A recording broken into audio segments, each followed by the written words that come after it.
Thank you all for joining today. I'm going to give it another minute or so just so we can let the remaining folks log in.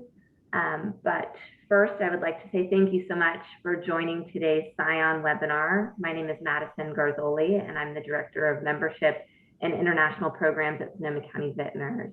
And I am so honored to introduce you to one of our longtime partners, ETS Laboratories. And today I have Dr. Eric Hervé here to begin this discussion. But before we get into his presentation, I first wanted to address a few housekeeping items. So number one, this webinar will be recorded. We will be distributing it via email and our YouTube channel so that you or other team members who have not been able to attend today's live session can view at their convenience. And the second item is that we would like this to be an interactive webinar. We do have time at the end for a Q&A session where you can ask any questions or type any comments into the chat function. You may do so during the presentation and afterwards. So we really encourage that, as this is an opportunity for Dr. Eric to answer any questions that you have. So without further ado, I will turn it over to you, Eric. Thank you for this introduction, Madison. Okay, so let's share my screen and start this presentation. Okay, you can.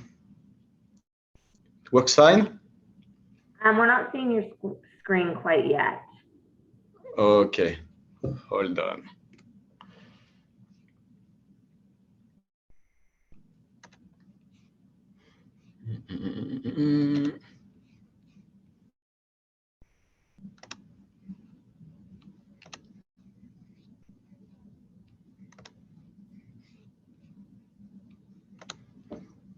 Great. We can see it. Perfect. Okay.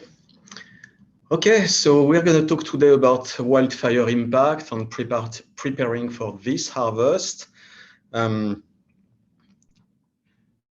4 parts in that presentation. First, we're going to present again the different smoke markers in grapes and wines that we can use to assess smoke impact or wildfire impact. A few words about the last year's experience. I will present the testing options available for you in grapes and in wines for the coming season, and a few thoughts and words about preparedness for this season. Okay. So first, and I apologize if you've seen this hundreds of times, that's about where all these compounds that we measure come from. That's a model of lignin here, this complicated polymer, this big molecule here. So lignin is the main component with cellulose of wood and straw, and when it burns, it breaks down in smaller pieces in the little building units called phenols, and they are small, meaning they are volatile, they get airborne, so they are volatile phenols. The main one is this one. When it breaks here, we are getting Guaiacol. When lignin breaks here, it's giving 4-methyl Guaiacol, and there's more. So that's the main 2 markers. We've been using that since 2008, but there's more. There's 3 cresols that have been proposed as good markers: phenol itself and 2 syrangols.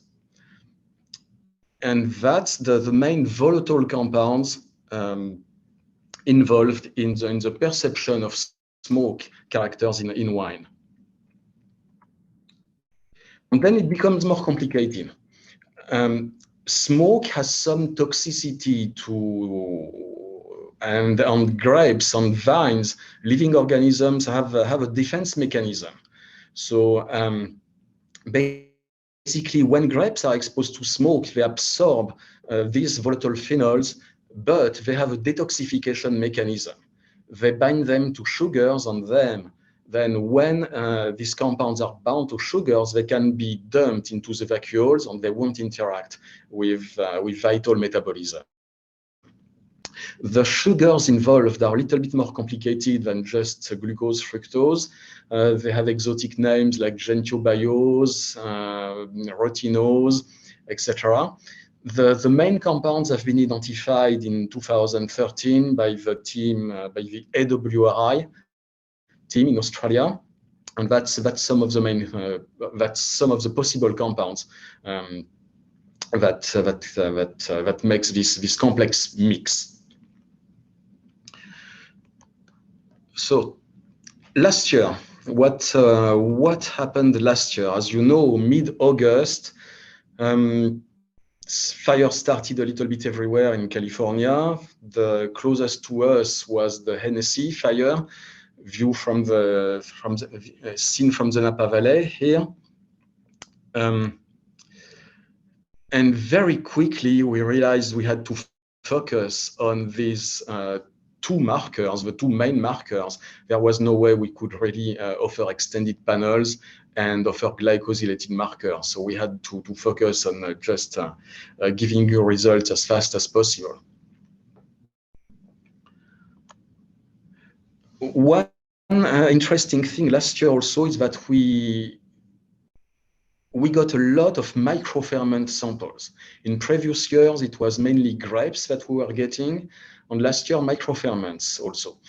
There are pros and cons to both. What I like with grape samples that normally you get some more immediate results. The preparation time, and for you, there's no really sample involved. The sample preparation, you just collect your sample. It's the same as a grape maturity sample, about 200 berries. With microferments, you need about 1 week to get a sample that we can analyze. The big advantage with microferments is that you can taste and get a sense of what your production wines will be like. And it's especially very useful for public relations or for relations with your growers, actually. So you have grapes exposed to smoke, do microferments, and invite them for tasting. And it can prevent some problems down the road when they can experience that. Tasting grapes is not very useful or not useful at all. And that's mainly because of these glycosylated forms or sugar-bound forms that hide the perception of smoke. A turnaround time in the lab, to us, that's the same thing in normal times. The prediction of smoke characters, I believe, is more direct with microferments. With whites, usually the microferments are done with skin contact. So with whites, how to do that? Well, maybe you want to ferment with skins for the worst case scenario. With grapes, the difficulty is that there's always a multiplier between what we measure in grapes and what ends up in wine. And you don't always know, you don't really know what it's going to be. Typically, it's between 3 and 5. So the results in grapes multiply between 3 and 5, and you get by about 4, and you get a good estimate of what will end up in wine. But it can be less or it can be more. So again, you have a more direct prediction with microferments. So of course, on last year also, it was due to UC Davis talking about it, more insurance companies started to accept microferments for insurance claims. Before that, it was only grapes. Anyways, if you plan to do that, check with your insurance adjuster. Okay, and then if we believe the situation was bad, the glass fire happened. It was 2020, so ETS is right here. And to us, it turned into an emergency situation. Basically, we had to evacuate the lab. Middle of the night, we realized also we had to evacuate all these fridges loaded with grape samples and microferments that we had, that we needed to save. Basically, so middle of the night, here we are putting fridges on flatbed trucks, thanks to Copper Cane folks, thanks to the Walsh Vineyard Management crew. But I mean, my point here is not to tell you another war story. My point is this: keep backup samples. You never know what's going to happen. And anyways, it's always useful to have this handy. Okay. Next, so what will be available to you this year? Back to this glycosylated or sugar-bound forms. Back in last year, actually, we had a method ready. The AWRI also has one, so you could send your samples there, and they would analyze your wines for you or microferments. The thing is, our list of markers was a little bit different, and we were not using the same units. So our results, and we worked with them, so our results were extremely well correlated, but again, we are not using the same units, which is something that happens when reference compounds are not available. So basically, it's the same thing for polyphenols, for tannins. Tannins can be expressed as a catechin equivalents or epicatechin equivalents, not the same thing. So that was the case here, but we didn't have the same yardstick, basically. And it had to be fixed. So we worked behind the scenes with the Wine Institute Technical Committee, with the AWRI, with some major wineries, and we ended up with a common list of glycosylated markers, and we banded together to have pure reference compounds and isotopic analogs synthesized, and that's important for the analysis. Here's the list of that we agreed on. Basically, on the left, you have the volatile markers. On the right, bound forms. And you see that for each volatile marker, you have the main glycosylated form that has been identified so far. We don't pretend to measure everything, to measure all the bound form. We don't pretend to measure total or bound, but that's the main markers here. And by the way, this list is relevant. Here in the US, we verified that in 2018 with the Lake County vintners. We did on the participation of Glenn McGourty. He was the main author of that study. He published the result in Wine Business Monthly. I recommend the reading. But yes, these compounds are relevant here with a little difference. The Syringolds, at least in their free forms, don't seem to be markers as good as in Australia. And their sugar-bound form maybe not as well, but still seem to be useful here. Now, once we have that list, we want reference compounds for each of them. And it became a reality in December of last year. And it's not a secret. It's the producer is Toronto Research Chemicals.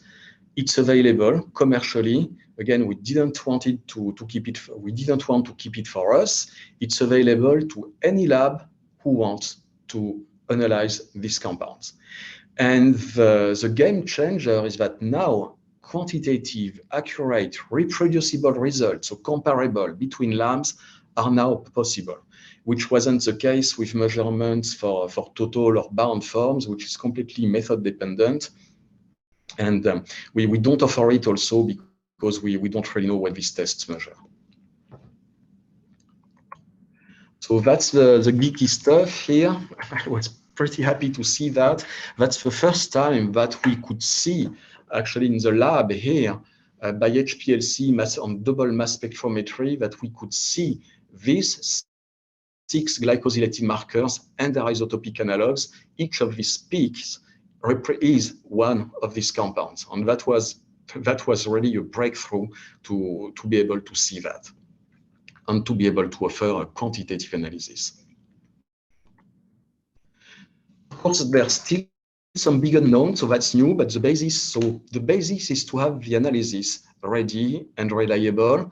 Now this part is done. Now we need to answer questions. So what are normal baseline levels in grapes and in wines by variety, by geographical origin?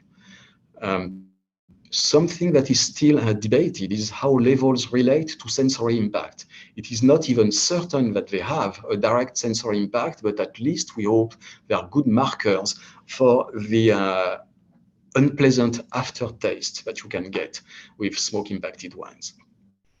Other question is how stable are they really in wine? Do they break down quickly or not? At this point, at least in theory, there is a good chance that the higher these levels, the levels in wines, the higher the risk of the wine becoming worse with time if they break down. We still haven't been able to look into that because, again, the analysis was not available. We have collected wines with high levels of these compounds that we are going to monitor for the next 2 years. So, but now we've analyzed more than 2,000 wines for volatile compounds, extended panel, and glycosylated markers. And I wanted to share with you some results. By the way, this is going to be presented also in our harvest guide for next harvest. So be on the lookout. It should be available in a couple of weeks. So let's present some results. One thing that we saw pretty quickly is that, as a general rule, when volatile markers are high, glycosylated markers are also high. So here I'm showing here on the top volatile forms, bottom darker color, that's the glycosylated forms. Okay, and that's a range of levels that we see typically in Cabernets, from normal baseline background levels to fairly extreme levels. On the extreme levels for cabs, for some varieties, or already in vineyards that really burnt, it can be higher than that. So, but that's the main message. As a general rule, high volatile markers means expect high glycosylated markers. That's a pattern that we see with different varieties. So I'm showing here examples with Pinot Gris, Chardonnay, Pinot Noir, Merlot, Petit Verdot. We can see the same behavior for basically every grape variety we've been looking at. And again, that's in wines. That's not in grapes. We figured that out this year. Now, every rule, of course, has exceptions. And let me show you a few of these exceptions. First pattern is when you have low volatile markers with high glycosylated markers.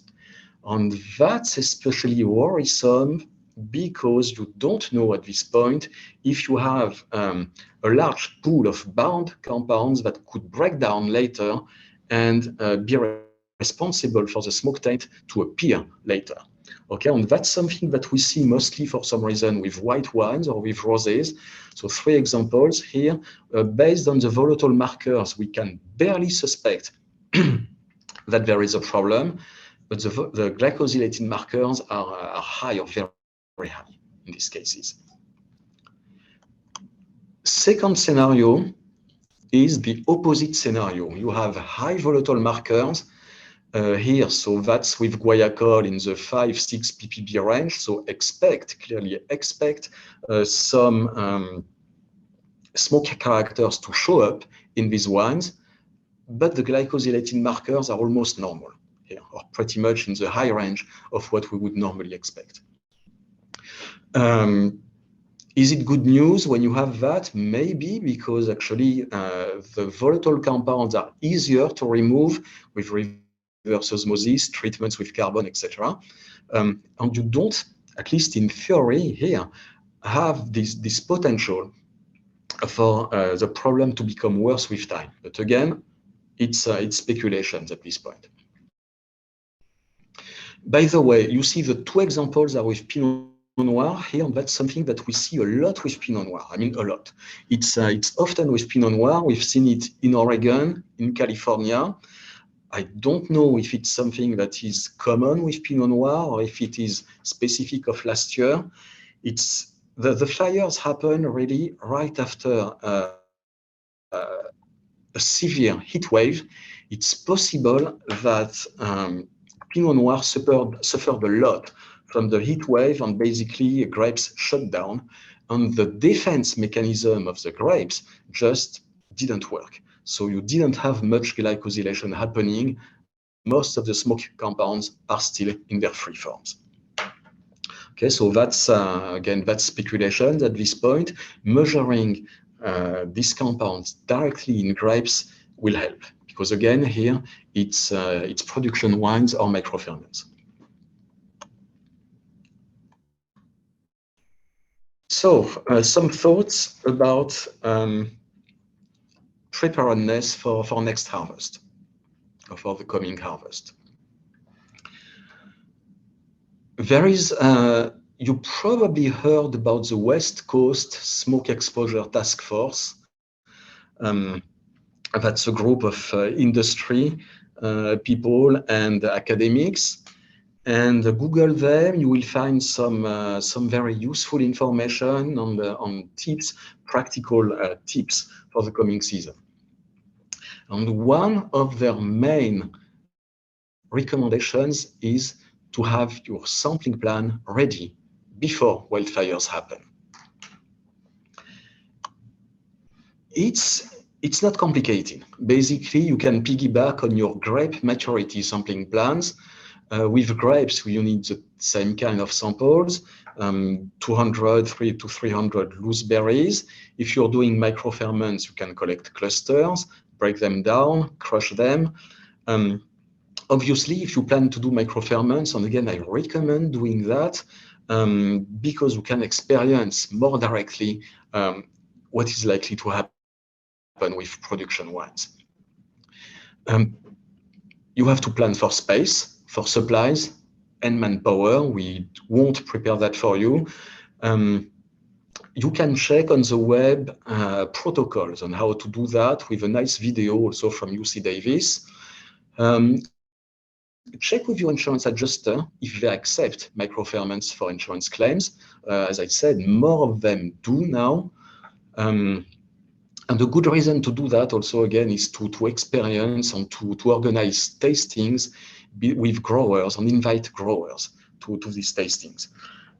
Now, that's easier. Sometimes it's beautiful in theory. I mean, last year, the difficulty was actually to find a place where the smoke odor wasn't pervasive. The smoke odor was everywhere.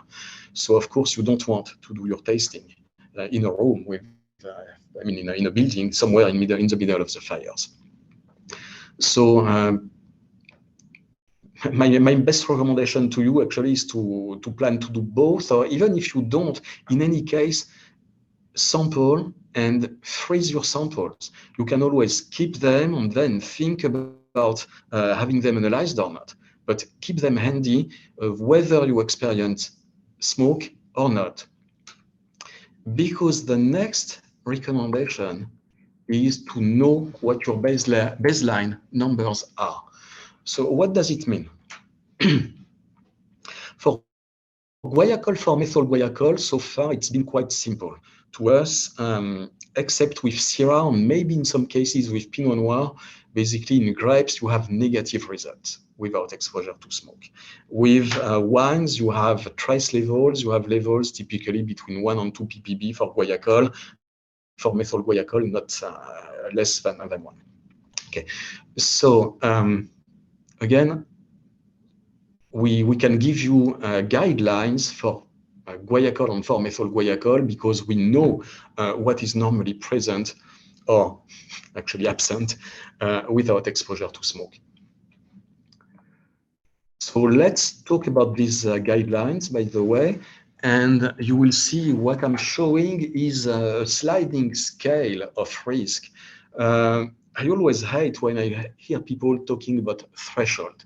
It's not like there is a magic number below which there isn't a problem and above which smoke taint in wine is guaranteed to happen. It's the reality is not black and white. We have these shades of gray, and the higher the levels of this marker, the higher the risk. So let's start with berries. for free Guaiacol. Less than 0.5, that's how far we go. That's our minimum reportable level. Less than 0.5 for Guaiacol, to us, there's no clear evidence of absorption of smoke, and the risk of smoke taint materializing, showing up in wine is low. We can't say non-existent, but at least low or minimal. And then with any positive result, well, the risk is increasing. 0.5 to 1, moderate risk, 1 to 2, high risk, and that's not magic numbers, but it's to give you an idea of the scale. More than 2, very high risk. Basically, past 2 ppbs in grapes, you are pretty much certain to end up with some smoke characters in your wines. The guidelines to us are the same for white and red grapes. The only difference is that with white grapes, you can do something about it. If you do everything to minimize skin contact, basically with grapes, with levels around 1 ppb, not exceeding 1 ppb too much, it seems that usually you can get away with it. Past 2 ppb, that's an uphill battle. If you're on worst case scenario, even with grapes that are barely above 0.5, if you machine harvest and transport your machine harvested grapes on trucks for hours, your risk level is exactly the same as red ones. What if you do microferments? And actually the guidelines also apply to young wines. What is your predictable sensory impact? Between 1 and 2 ppb for Guaiacol, it's unlikely to us that you have a sensory impact. That's normal levels. It's normal in most wines to have between 1 and 2. With whites, we see often less than 1, actually, but with reds, typically between 1 and 2. More than that, it starts to become suspect, more than 2. So then, around 3 ppb, you're in this danger zone where you can expect some people to start to notice something. Basically, give the same wine to 5 people and you get 5 different answers. And the higher the levels, the more likely it is that the same people will notice something. Past 6 ppb or so, it's most likely, usually, most people notice it. If you don't, it's often because it's covered by something else, by another defect, by reduction, by oxidation. So you could miss the smoke characters early in the season. As long as your malolactic is not done, your SO2 is not adjusted, you have oxidation characters getting in the way, you add your SO2, your oxidation characters are gone, and guess what? The smoke taint shows up. It wasn't your SO2 addition that made the smoke taint show up. I mean, that created the smoke character. It was they were there to start with. Okay, but that was fairly simple. Now we're throwing additional compounds in the mix. The good news is that with the volatile compounds, we rarely, almost never get really conflicting information. They are more, they confirm what you can know already from Guaiacol. And they're useful because so far we are relying on 4-methyl Guaiacol, which is typically about 4 times lower than Guaiacol. So it starts to show up when Guaiacol is around 2 ppb typically. Cresols are useful because they show up a little bit earlier. Their concentrations as individual compounds are usually somewhere between 4-methyl Guaiacol and Guaiacol. As a sum, the cresols are typically equivalent to Guaiacol or a little bit higher. Glycosylated markers, we don't know where we're going, especially with grapes at this point. Again, that's something we're going to figure out this year. We know, based on preliminary results so far, they can be very responsive in grapes. At this point, what I fear is that they could be used to reject grapes. Actually, that would give perfect sellable wines. So anyways, then the best advice I could give you is to test run your sampling plans before wildfires happen. For readiness, in case of fire events, and also you will get your baseline samples.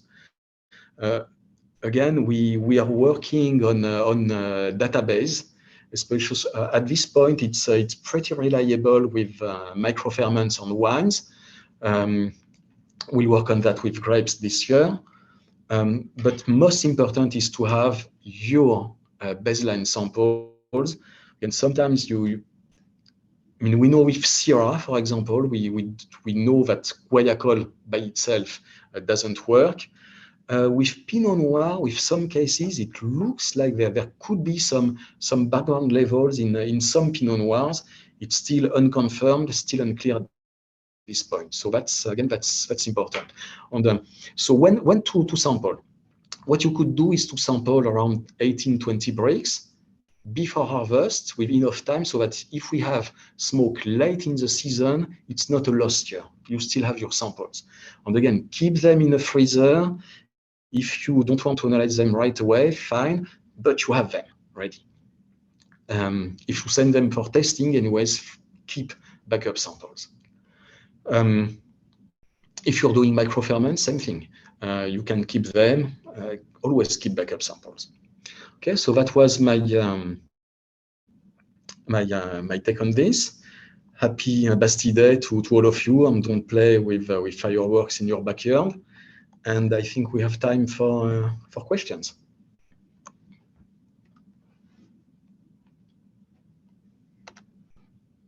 Great, thank you so much, Eric.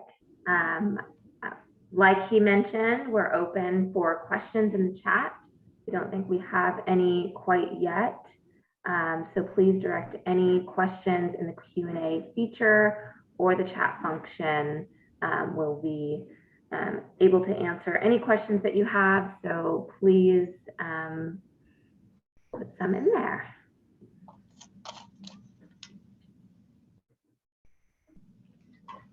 Let's see. We did get one question from Alan Baker. When will testing be available, and can we analyze last year's wine in barrel? Absolutely. We've been offering the expanded volatile panel and the glycosylated markers since January, actually. So as I said, that's why I could show you so many examples. We've analyzed more than 2,000 wines at this point. Just relying on Guaiacol and form, it's helpful. Just relying on Guaiacol for methyl Guaiacol, as soon as you have any contact with oak, it's game over, basically. Even used barrels, there's no such thing as a neutral barrel. They can contribute a couple ppbs of Guaiacol, and it's enough to throw us off balance, basically. We don't know what is coming from smoke and what isn't. With the expanded panel, especially the cresols, the used barrels don't give, virtually don't give them. So what I tell people is don't try to, if you want to assess a wine, don't try to make a representative sample of what you have in barrel. Take samples from the oldest barrels you have, and we can still have a good assessment of the smoke. Now, if you're doing glycosylated markers, I mean, the best is to do both, do glycosylated markers, and you have the full picture. Yes, again, we don't know everything about what they mean, but at least in theory, the higher the level, the higher the risk that your wine will become worse with time. And these compounds, as far as we know, are not contributed by oak. So even if you have a wine 100% in new barrel, that's still useful. Great. Our second question is, do you still want microferments to be as close to RS dry as possible for analysis? Yes. We don't know exactly what RS dry would mean in that case. It looks like a few grams per liter of sugar is still fine. Most of the hydrolysis happens in the early days, apparently. So yes, a few grams per liter is quite certainly fine. Great. Another question, how is ETS going to prepare for a potential influx of high volume of samples to test close to harvest? Should we expect a long wait for results like last year? Yes, so last year was quite unique, we hope. And I mean, in a firestorm like that, I don't know what could be done differently. We have even more GCMS at this point, ready to go for grapes, for microferments.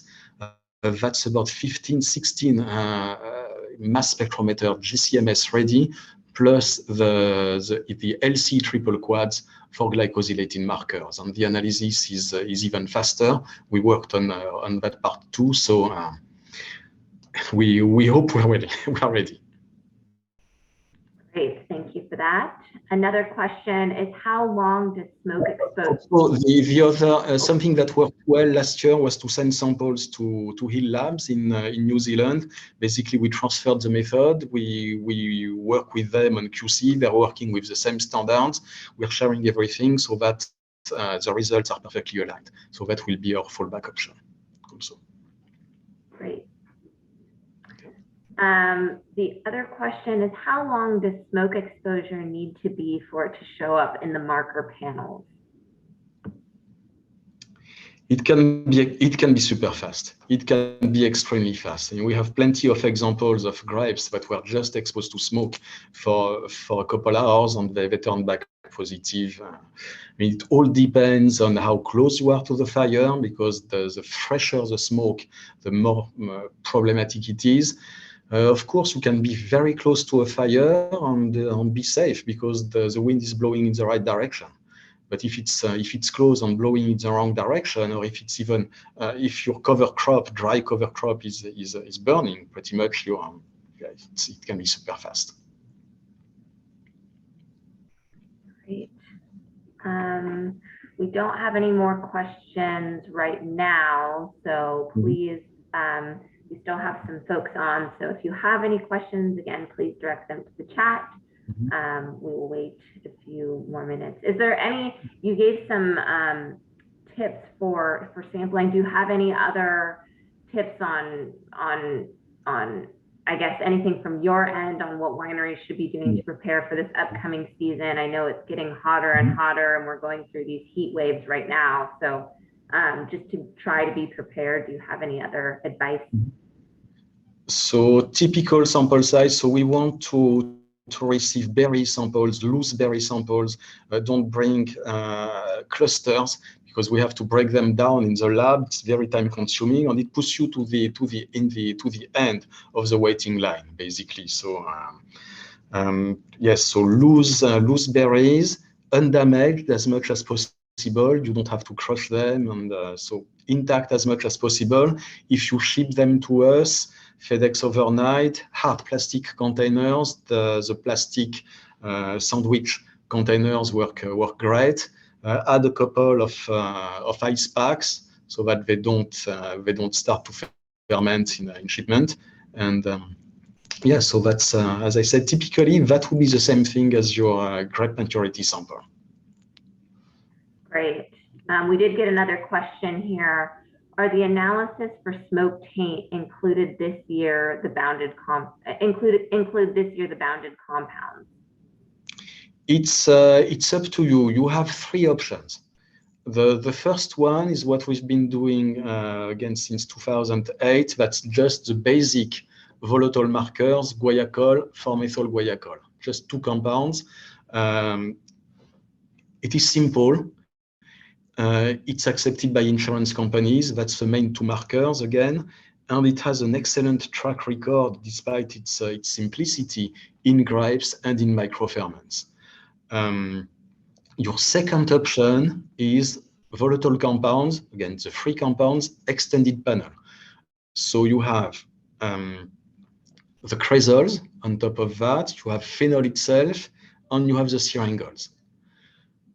Your third option is the main glycosylated forms for all of these compounds. So and you will see if you order your labels or you print them directly, you will have the three options clearly on your labels. You can select the right one, the one you want. It will be the case for wine microferments and for berry samples. So we're making it easy. But again, you have three options. It's completely up to you. Great. Another question, do you have quicker volatile release when fermentation is warmer during the microferment, as in 65 degrees versus 95? We don't know that. We don't know that yet. That's an interesting experiment. I doubt it will be very significant. Doubt it, but it's not completely impossible. There's still a lot of things to discover regarding this hydrolysis. Maybe you realized okay, these examples that I showed about wines, it was real wines with high glycosylated markers and almost volatile markers were so low you barely suspect something. What does it mean? Not only it means that the grapes reacted well to the exposure to smoke. Basically, they could defend themselves. They glycosylated pretty much everything that was coming their way. But also it means that these compounds resisted hydrolysis during fermentation, completely resisted. So why is that? Why is it that sometimes we see that these compounds are basically untouched during fermentation? That's something to figure out. Great. Another question is it known if ash falling on the grapes is adding the same markers or other compounds as the smoke? It's unclear still. We could have looked into that last year, but we just couldn't. We had to focus on working with client samples. Basically, last year was not a year for research to us. We used to say that it wasn't a problem because the ashes that we had so far in previous years were almost always white ash. And white ash is 100% mineralized. Last year, we saw a lot of gray ash, which was a blend of white and black. And black meaning just carbonized stuff and sometimes partially carbonized. So of course, if you see on your grapes partially burnt leaves or Douglas fir needles, etc., yes, watch that because they stink. So clearly, they must give something. Okay, so now the bad news that at least with white ash, or if you see no ash, all the grape washes usually don't work. We've seen this over and over again, like people doing their experiments, control grapes, wash the grapes, no difference. So that's the bad news. Okay, recommendation for testing Syrah. Okay, so far at this point, we are saying, okay, it's useless to test it. Basically, use other varieties as proxies. Not a perfect solution because we see differences between grape varieties. The most obvious example is Petit Verdot. I mean, in 2018, 2019 also, I mean, we were seeing up to 20 times differences in pickup of smoke markers between the cabs and the Petit Verdot. So typically, I mean, it was often 10 times more, so not 20%. It's really, really big. Why does it happen? We don't know. Maybe the wax composition is different, and these grapes are much more capable of absorbing. We've seen differences at times between Cabernet Sauvignon and Merlot, between Cabernet Franc, Cabernet Sauvignon, not obvious. There's anecdotal evidence of one being more sensitive than the other, but it's not always the same one. So it needs to be confirmed. Something we saw a lot last year was the difference between Chardonnay and Pinot Noir. Chardonnay levels of smoke markers in Chardonnays were always much lower than in Pinot Noir. So that's good news. Basically, you needed your Pinot Noir to be, and it was showing up in grapes and in wines. So in wines, It was even made better because, of course, you have less skin contact. So you can do something about it. But basically, there were a lot of places where the Pinot Noir were pretty badly impacted, and the Chardonnay so far looked fine. Okay, so with Syrah, at this point, at least we can do the extended panel for volatile glycosylated compounds, and it should help. Okay. Right, and again, yes, one thing about Syrah is that in case of severe exposure to smoke, we could still tell because the 4-methyl Guaiacol was showing up. Now with the cresols, remember that the cresols tend to show up before 4-methyl Guaiacol does. So that should be useful. Great. Another question came through the Q&A. Will there be any distinction about which type of sample analysis on our reports, or is that up to us when we submit, berry versus microferment / wine, etc.? Does it tell on the report what your sample is? What is on the report is the sample description that you're giving us. We don't add berries or microferment, but you can tell easily because the reporting units are different. So with berry sample, it's parts per billion, but expressed as microgram per kilogram. So it's weight per weight. It's to show that we are working with the whole fruit. It's not a juice.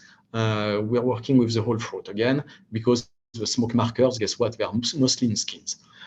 With wines or microferments, the results will be in microgram per liter. So still parts per billion, but weight by volume of liquid. Great. The last question that we have right here is, will ETS share baseline data with UC Davis? UC Davis. Well, at this point, I think what needs to be done is to work on analysis methods to make sure that everybody is using the same measuring stick. Again, that's the #1 priority. But yes, I mean, we're always. I mean, that's no secret. So at this point, by the way, we don't have data on grapes directly. We have quite some on microferments on production wines. The good news is that the levels for both volatile compounds and glycosylated markers are low in every case, but with some variability. I mean, it seems that Syrah, of course, is an exception. Sauvignon Blanc also seems to have lower levels than other varieties. But at this point, I mean, again, these glycosylated markers are extremely responsive to smoke. Expect low ppb levels without smoke. With severe exposure to smoke, I mean, it could go to the 100 for individual compounds. So again, what I fear at this point is that people could get scared by the result they see and say, okay, oh shoot, it's in there. It's extreme exposure to smoke. Let's not harvest when it's actually grapes that could be useful, could be used. Great. Well, I don't think we have any more questions here, so we may be wrapping up a little bit early.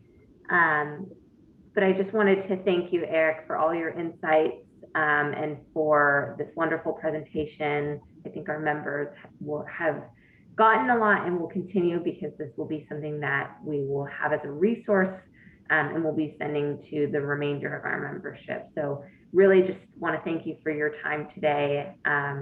And we have some thanks from the audience as well through those comments. So thank you so much. And thank you all for attending the webinar today. And we look forward to having some future conversations with ETS and bringing them forth to you. So thank you all. Thank you, Madison.